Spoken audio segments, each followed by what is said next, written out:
আসসালামু আলাইকুম সবাইকে। আশা করছি সবাই অনেক ভালো আছেন এবং সুস্থ আছেন, আর আলহামদুলিল্লাহ আমিও ভালো আছি। তো আজকে আপনাদের সাথে কোনো ব্লগ শেয়ার করব না, ভাবলাম আপনাদের সাথে একটা রেসিপি শেয়ার করি। আর রেসিপিটা হচ্ছে বেগুন আর টমেটো দিয়ে একটা ভর্তা, মানে বেগুন ভর্তাই বলা যায় আর কি। যাই হোক, এইবার আসি আসল কাহিনীতে। আমি শুয়ে শুয়ে ইউটিউবে ভিডিও দেখতেছিলাম, আর কাকতালীয়ভাবে এই রেসিপিটা আমার সামনে চলে আসে। আমি তেমন একটা ভর্তা ভাত পছন্দ করি না, বাট এই ভর্তাটা দেখে কেন জানি আমার অনেক বেশি খেতে ইচ্ছে করতেছিল। তো যেই ভাবা সেই কাজ, ভাবলাম রেসিপিটা ট্রাই করি আর আপনাদের সাথেও শেয়ার করি।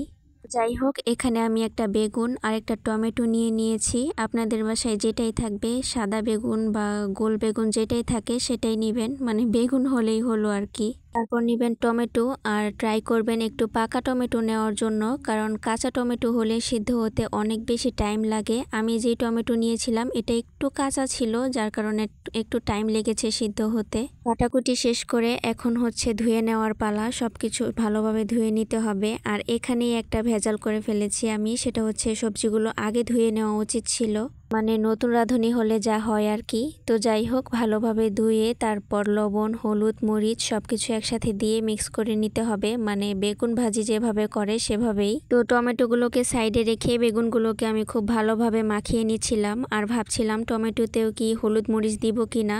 আসলে আমি রেসিপিটা ভুলে গিয়েছিলাম, মনে করতে পারতেছিলাম না টমেটোতে কি হলুদ মরিচ দিয়েছিল কিনা। তো তারপর ভাবলাম টমেটো তো এমনিতেই কালারফুল, ওকে আর হলুদ মরিচ দিয়ে কি কালার করব। আপনারা চাইলে দিতেও পারেন, আবার নাও দিতে পারেন, সেটা আপনাদের উপর ডিপেন্ড করে আর কি। তো যাই হোক, তারপর চুলায় আমার মনের মতো বড় একটা কড়াই বসিয়ে দিলাম। তারপর একে একে বেগুনগুলোকে দিয়ে দিচ্ছিলাম।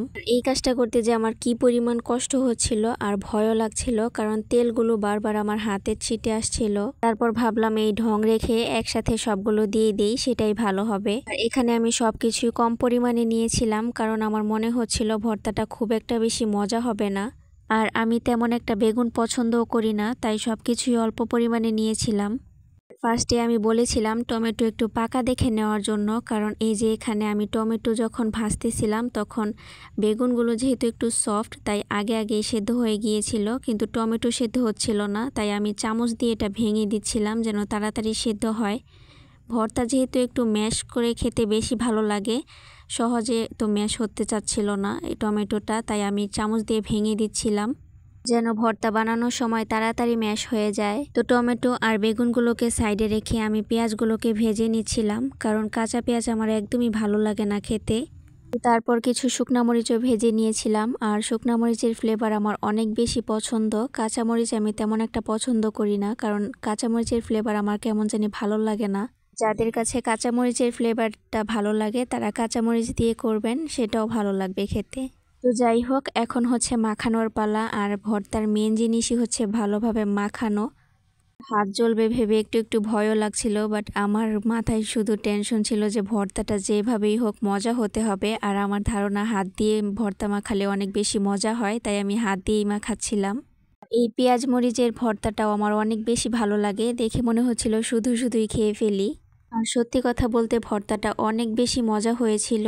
বেগুন ভর্তা তো আমরা অ্যাজ ইউজুয়াল সবসময়ই খাই, বাট টমেটো দেওয়ার কারণে একটু ইউনিক লেগেছে আমার কাছে। টমেটো দেওয়ার কারণে একটু টকটক ফ্লেভার আসছিল, এজন্য খেতে আরও বেশি মজা লাগছিল। এটা অনেক বেশি গরম ছিল দেখে আমি ভালো করে মাখাতে পারছিলাম না। আপনারা অবশ্যই বাসায় ট্রাই করে দেখবেন, ভালো লাগবে। ভর্তাটা ট্রাই করে আমাকে কমেন্ট করে জানাবেন আপনাদের কাছে কেমন লেগেছে। তো আজকের রেসিপিটা ছিল এই পর্যন্তই। দেখা হয়ে যাবে নতুন কোনো ব্লগে। সেই পর্যন্ত সবাই ভালো থাকবেন, সুস্থ থাকবেন। আল্লাহ হাফেজ, আসসালামু আলাইকুম।